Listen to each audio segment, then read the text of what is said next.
Hello नमस्कार साथियों, मैं संचित भारती आपके अपने YouTube channel all in one study point पर आप सभी का स्वागत करता हूं। उम्मीद करता हूं सभी साथी अच्छे होंगे, स्वस्थ होंगे, मस्त होंगे।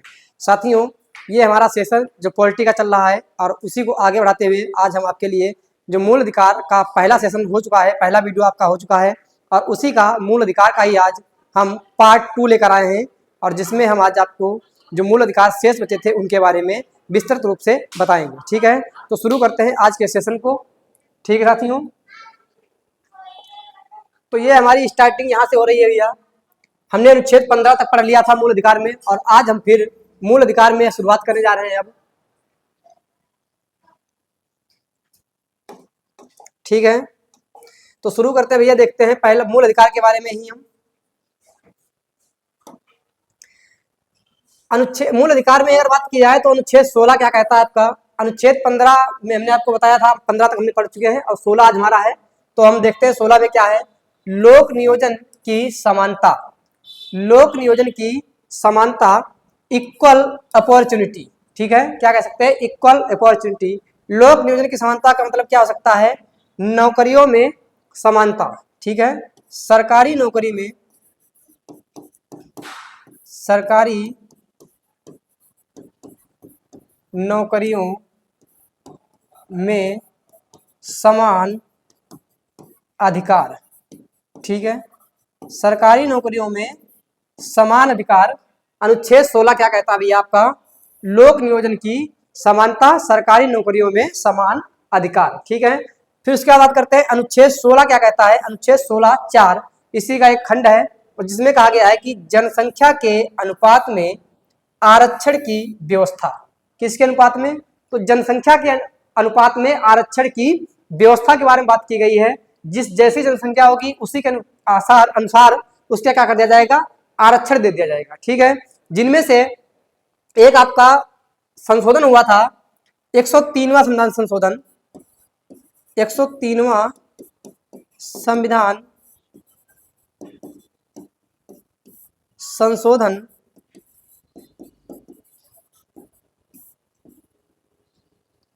संविधान संशोधन 2019। ठीक है, कब हुआ था, 2019 हुआ था, जिसमें ईडब्ल्यूएस को 10% का आरक्षण दिया गया था। ठीक है, किसको भैया, तो ईडब्ल्यूएस को 10% का आरक्षण दिया गया था। कितने परसेंट का आरक्षण दिया गया था, तो भैया 10% का आरक्षण दिया गया था। 10% का आरक्षण। ठीक है, तो वो किसमें जब ये संशोधन किया गया उसमें 2 अनुच्छेदों में बदलाव किया गया। एक तो आपका किया गया 15(6) में। ठीक है, ये अनुच्छेद 15(6) में संशोधन किया गया और इसमें क्या कर दिया गया, ईडब्ल्यूएस को शैक्षिक संस्थानों में 10% आरक्षण दिया जाएगा। जो शैक्षिक संस्थान होंगे उन संस्थानों में, जैसे कि आपके विद्यालय वगैरह जो होते हैं, उन विद्यालयों में, महाविद्यालयों में, तो यूनिवर्सिटियों में क्या जाएगा, इनको ईडब्ल्यूएस को 10% का आरक्षण दिया जाएगा। ठीक है, उसके बाद में अनुच्छेद 16 खंड 6 में क्या कहा गया, तो अनुच्छेद 16 खंड 6 में कहा गया ईडब्ल्यूएस को सरकारी नौकरियों में 10% आरक्षण दिया जाएगा। जो भी सरकारी नौकरी आएगी उस सरकारी नौकरी में ईडब्ल्यूएस को क्या कर दिया गया, 10% का आरक्षण दे दिया गया। कहा गया कि जो भी सरकारी वैकेंसी आएगी उस वैकेंसी में ईडब्ल्यूएस के लिए 10% आरक्षण अलग से दिया जाएगा। ठीक है, और जो कि किसमें कहा गया है, तो अनुच्छेद 16 खंड 6 में ये बात कही गई है। ठीक है, तो ये मूल अधिकार के अंतर्गत ही हमारे अनुच्छेद 16 था और उसी के 16 के ही खंड 4-6 में कहा गया है कि ईडब्ल्यूएस को सरकारी नौकरी में 10% आरक्षण दिया जाएगा। ठीक है, आगे बात करते हैं मूल अधिकारों में ही। तो हमारा अगला मूल अधिकार है अनुच्छेद 17। ठीक है, अनुच्छेद 17 क्या कहता है कि अस्पृश्यता का अंत। ठीक है,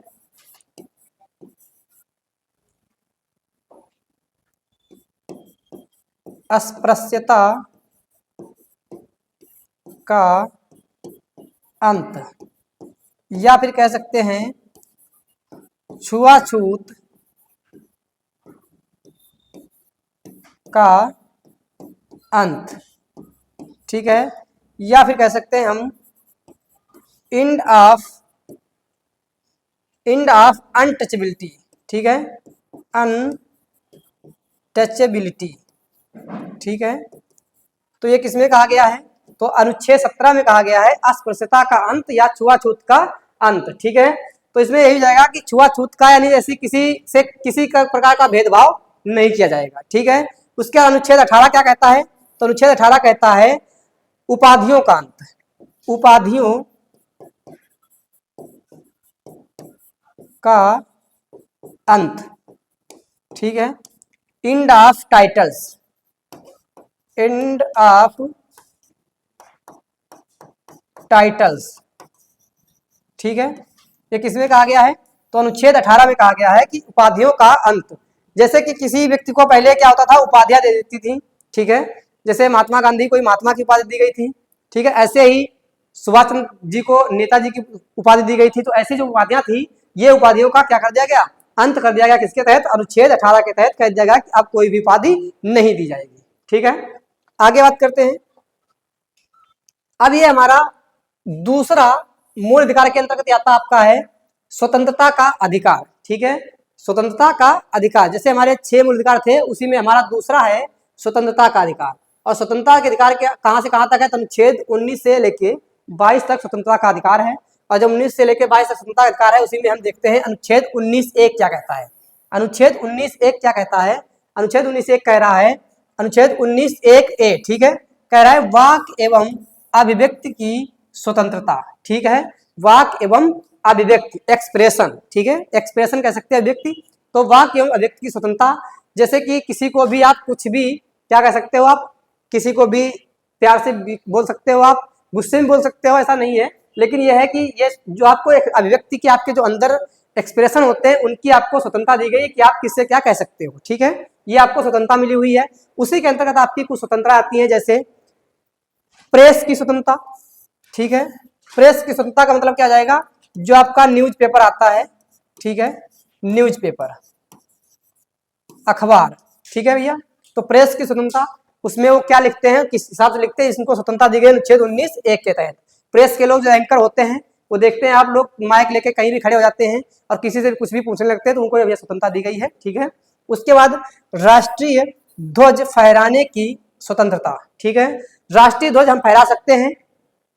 ठीक है भैया, क्या कर सकते हैं? राष्ट्रीय ध्वज को फहरा सकते हैं। वैसे अभी तक तो क्या था कि ये राष्ट्रीय ध्वज जो थे, केवल आपके लाल किला वगैरह पे ही फहराए जाते थे, या फिर 26 जनवरी में आपका फहराया जाता था, 15 अगस्त फहराया जाता था।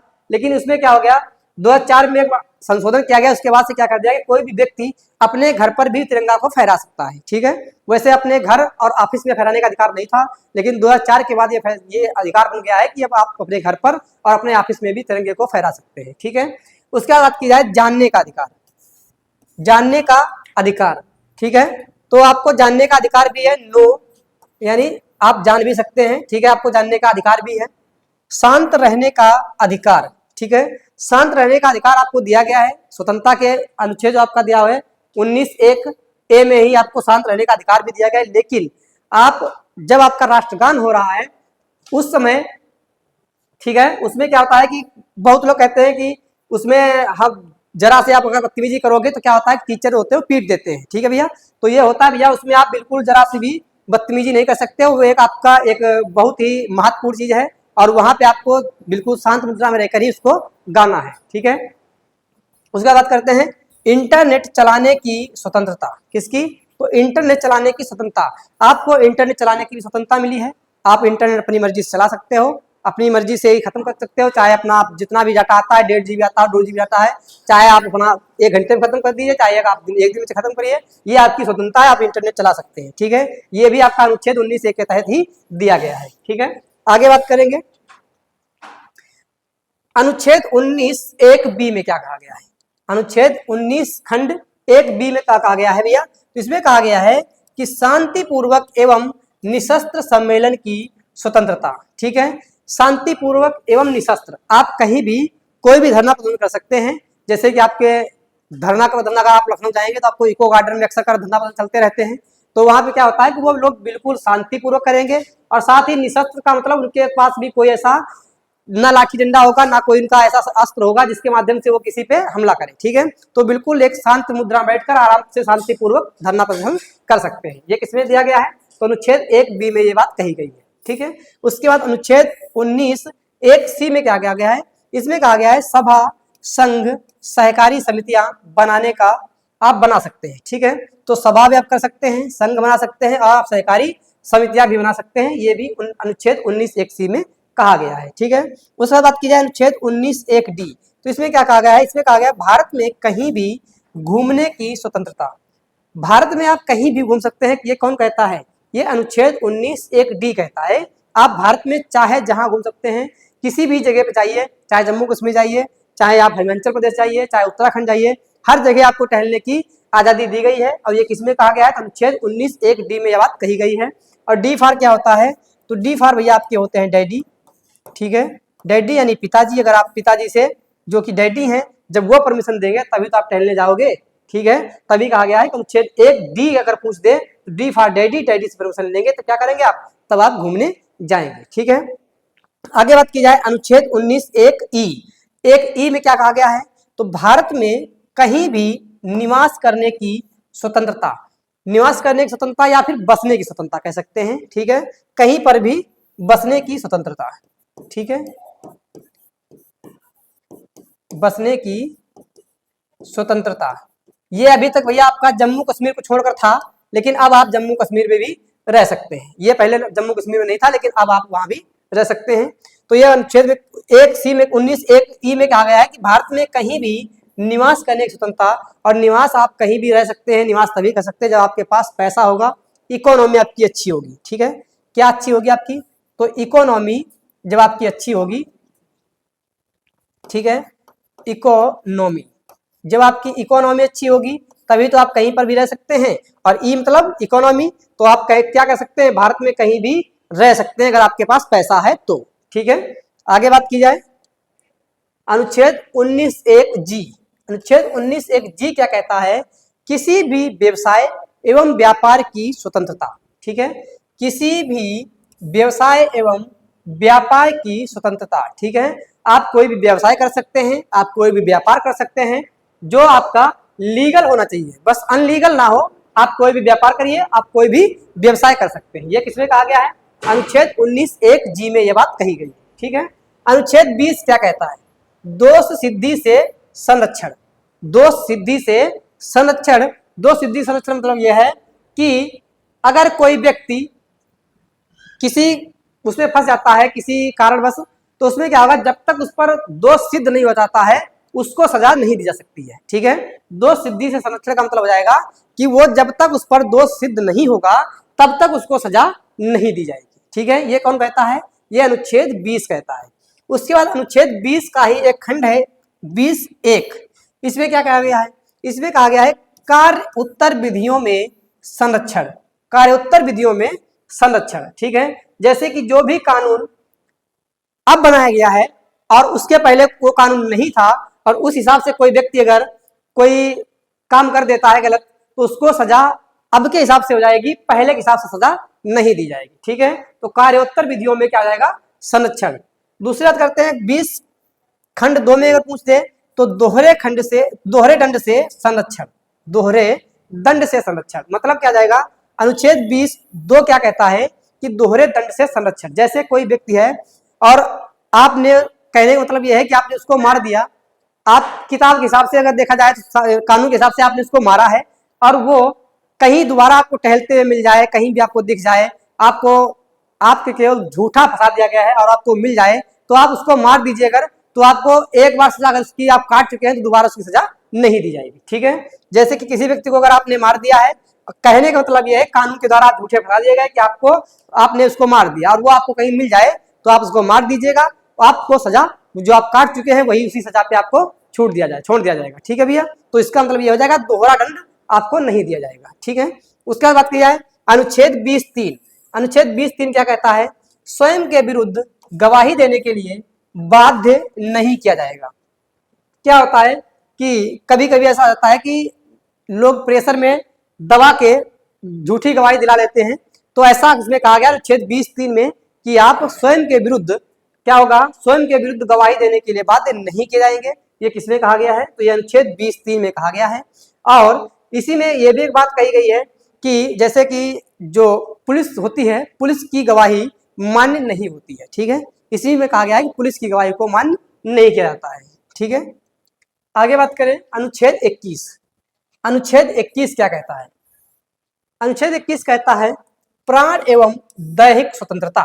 ठीक है, प्राण एवं दैहिक स्वतंत्रता, जिसमें आपकी कौन कौन सी हैं? जैसे चिकित्सा सहायता, निजता का अधिकार, विदेश जाने का अधिकार। ठीक है, यह भी आपका इसी में आता है, अनुच्छेद 21 में ही आपका विदेश जाने का अधिकार भी किसमें आता है?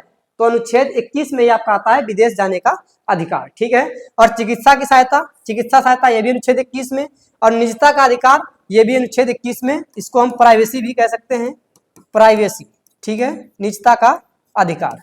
ठीक है भैया, आगे बात की जाए तो प्राण एवं दैहिक स्वतंत्रता का मतलब ये हो जाता है कभी कभी कि जैसे कोई व्यक्ति ऐसा है जो असहनीय है, असहनीय दर्द हो रहा है, एक तरीके से कह सकते हो कि इसका कोई तोड़ ही नहीं है, कोई इलाज नहीं है, ऐसी बीमारी उसको हो जाती है, तो उसको अपना क्या कर सकता है? अपनी स्वेच्छा से अपने आप प्राण को त्याग सकता है, लेकिन तब जब वो ऐसी बीमारी है जो ठीक होने योग्य नहीं है। ठीक है, उसके बाद की जाए अनुच्छेद 21 का। अनुच्छेद 21 का में क्या कहा गया है? इसमें कहा गया है शिक्षा का अधिकार। ठीक है, अनुच्छेद 21 का में क्या है? शिक्षा का अधिकार, और जो कि आपका कब किया गया था?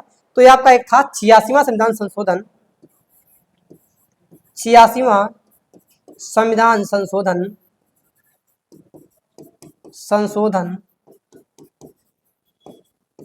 2002 के द्वारा ये आपका जोड़ा गया था शिक्षा का अधिकार अनुच्छेद 21 का में। ठीक है, और जो कि आपका 1 अप्रैल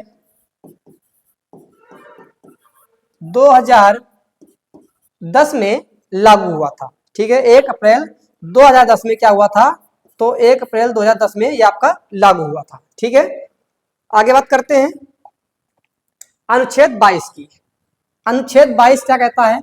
गिरफ्तारी एवं निरोध से संरक्षण। ठीक है, गिरफ्तारी जो होती है उससे बचाव या संरक्षण कह सकते हैं। जैसे कि पहली बात क्या जाएगी इसमें? कारण बताना होगा। जैसे किसी व्यक्ति को गिरफ्तार किया जाएगा तो पहली बात तो ये हो जाएगी कि उसको कारण बताना होगा, क्यों गिरफ्तार किया गया उसको। दूसरी बात यह होगी कि 24 घंटे के अंदर उसको डिस्ट्रिक्ट मजिस्ट्रेट, जो जिला मुख्य न्यायाधीश होते हैं, उनके सामने इसको पेश किया जाएगा। ठीक है, तो क्या हो जाता है कि कारण बताना होगा, ये पहली बात कही गई है। दूसरी, 24 घंटे में ये डिस्ट्रिक्ट मजिस्ट्रेट हो जाएगा। ठीक है भैया, डिस्ट्रिक्ट या फिर कह सकते हो जिला न्यायाधीश, जिला न्यायाधीश के पास क्या करना पड़ेगा भैया? तो जिला न्यायाधीश के पास समक्ष इसको पेश करना पड़ेगा। कितने घंटे के अंदर? तो 24 घंटे के अंदर पेश करना पड़ेगा। लेकिन इसमें क्या होता है, जो आने का समय और जाने का समय, आने का समय प्लस जाने का समय नहीं जोड़ा जाएगा। ठीक है, नहीं जोड़ा जाएगा। ठीक है भैया, तो ये क्या जाएगा? 24 घंटे में जिला न्यायाधीश के समक्ष पेश करना होगा। दूसरी बात, अपना वकील चुनने का अधिकार। कोई भी व्यक्ति है तो उसको अपना खुद का वकील चुनने का अधिकार होगा, वो किसी भी व्यक्ति को अपना वकील चुन सकता है। आगे बात करेंगे हम, इसमें क्या है कि शोषण के विरुद्ध अधिकार, ये आपका तीसरा मूल अधिकार है। और तीसरा मूल अधिकार क्या है? तो शोषण के विरुद्ध अधिकार, जो कि अनुच्छेद 23 और 24 में है। ठीक है, किसके? तो शोषण के विरुद्ध अधिकार अनुच्छेद 23 और 24 में दिया हुआ है। जिसमें आपका अनुच्छेद 23 क्या कहता है? तो अनुच्छेद 23 कहता है आपका मानव दुर्व्यापार एवं बलात्श्रम का प्रतिषेध। ठीक है, मानव दुर्व्यापार, जो भी ऐसा होता है कि जो मानव की कभी कभी तस्करी होती है। ठीक है, जो तस्करी होती है उसमें कहा गया मानव दुर्व्यापार, मानव को खरीदा या बेचा नहीं जाएगा। ठीक है, इस पर रोक लगा दी गई। साथ ही बलात्श्रम का प्रतिषेध, यानी कि इसे एक तरीके से कह सकते हैं बेगार। ठीक है, क्या कह सकते हैं? बेगार, जो व्यक्तियों से क्या करते हैं? फ्री में काम करवाते हैं। ठीक है, दास बनाकर फ्री में काम करवाते हैं, कोई भी इनको रुपए नहीं दिया जाता है। इसको बेगार ये कह सकते हैं, बिना रुपए के कार्य। ठीक है, बिना रुपए के कार्य, ठीक है, कार्य करवाना। तो बिना रुपए के कार्य करवाना उसे क्या कहेंगे हम, बेगार कहेंगे। तो मानव दुर्व्यापार, मानव की तस्करी नहीं की जाएगी, ठीक है, मानव या व्यक्ति को खरीदा या बेचा नहीं जाएगा, ठीक है। और ये यहाँ पे लिखा है बिना रुपए के कार्य करवाना, इसका मतलब क्या जाएगा, बेगार का मतलब हो जाएगा आपका बिना रुपए के कार्य करवाना, ठीक है। दास बनाकर रखना, ठीक है, जब दास बनाकर रखेंगे तो उसको बिना रुपए के कार्य करवाया जाएगा, तो ये क्या जाएगा, हमारा बेगार हो जाएगा। और ये हमारा किसमें आता है, अनुच्छेद 23 में ये बात कही गई है कि मानव दुर्व्यापार एवं बलात्कार का प्रतिषेध, यानी कि ऐसे कार्यों को नहीं वो किया जाएगा भैया, अगर कोई ऐसा व्यक्ति करता है तो उसको तुरंत पकड़ के सजा दी जाएगी, ठीक है। दूसरी बात अनुच्छेद 24 है आपका। अनुच्छेद 24 क्या कहता है कि बालकों के नियोजन का प्रतिषेध, ठीक है, बालकों के नियोजन का प्रतिषेध, जैसे कि 14 वर्ष से कम आयु के बच्चों को कारखाने में, होटल में या फिर ढाबा में या फिर कह सकते हैं रेस्तरां में, रेस्तरां में क्या होगा, कारखानों में, ठीक है, होटलों में, ढाबा में और रेस्तरां जो होते हैं उनमें जो 14 वर्ष से कम आयु के बच्चे होंगे उनको काम करना नहीं होना दिया जाएगा, उनको काम करने की उसमें अनुमति नहीं है, ठीक है। तभी ढाबे में लिखा होता है कि 14 वर्ष से कम बच्चों के लिए यहाँ पे कार्य करना अवरुद्ध है या फिर कई व्यक्ति कह सकते हैं मान्य नहीं किया जाता है, ठीक है भैया। तो बालकों के नियोजन का प्रतिषेध क्या जाएगा आपका, अनुच्छेद 24 कहता है कि 14 वर्ष से कम आयु के बच्चों को जोखिम वाले जो स्थान होते हैं वहां पर कार्य करने के लिए नहीं लगाया जा सकता है, और अगर लगाया जाता है तो जहां का जो मालिक होगा उस पर इसकी कार्यवाही की जाएगी, ठीक है। तो ये हमारा तीसरा मूल अधिकार था, शोषण के विरुद्ध अधिकार, जो कि आपका अनुच्छेद 23 से लेकर 24 तक था, ठीक है। उसके बाद हमारे अभी 3 मूल अधिकार और बचे हैं जिनको हम अगले वीडियो में कवर करेंगे, ठीक है साथियों। तो देखते हैं एक बार फिर से, ये हमारा अनुच्छेद 19 की अगर एक बात कर लेते हैं एक बार फिर से, एक बी, जिसमें हमने देखा था शांतिपूर्वक निषद सम्मेलन की स्वतंत्रता, ठीक है। और अनुच्छेद 19 एक सी, सभा संघ सहकारी समितियां बनाने का जो है, ये भी इसमें आपका अनुच्छेद 19 एक सी में है, ठीक है। और डैडी जब परमिशन देगा तभी आप कहीं भी घूमने की स्वतंत्रता, आप कहीं भी जा सकते हैं, और जब आपका पास पैसा होगा, इकोनॉमी आपकी मजबूत होगी, तब आप भारत में कहीं भी निवास कर सकते हैं, कहीं भी बस सकते हैं, ठीक है। तो ये आज का वीडियो हमारा यहीं तक था। उसके बाद में हम अगले वीडियो में मिलेंगे आपको, जिसमें हमारे जो 3 मूल अधिकार बचे हुए हैं उन मूल अधिकारों को आपको लेकर आएंगे, ठीक है। तो आज के लिए इतना ही, धन्यवाद, bye bye, take care, best of luck, जय हिंद, जय भारत।